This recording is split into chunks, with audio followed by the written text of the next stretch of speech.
but the families of every News Indian. coming in now. The Bharatiya Janata Party by itself has crossed the 272 mark when it comes to leads.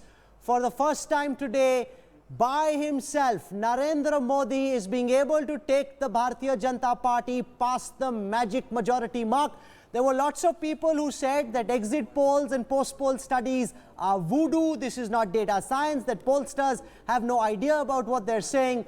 The India Today Access My India poll was bang on. 325 leads at this time for the NDA. The BJP by itself passed the majority mark. And look at what it means. BJP is 274. Look at the alliance breakup. Shiv Sena is leading in all its 18 seats. 100% strike rate at the moment. 18 out of 18. There's no seat shade for them.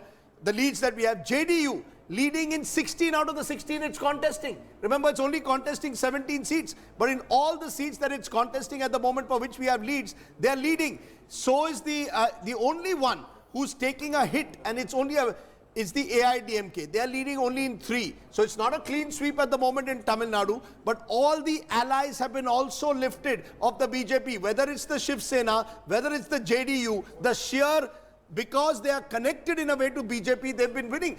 Javed Ansari, first reactions to what you're seeing. This is a tsunami. I keep calling it tsunami 2.0, even bigger in a sense than what happened 5 years ago. Well, absolutely, and all credit to Mr. Narendra Modi. The allies are shining in his reflected glory. Most of us in the media missed this wave. Everybody kept saying that this is a waveless election.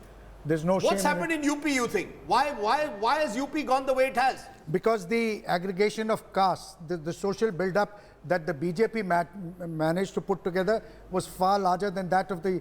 Sharad Pradhan, what's happened in UP? What's going to happen in UP? And Rajdeep, before I finish, please, there's some leading BJP people who are losing in UP. Manoj Sinha is one of them. He's straight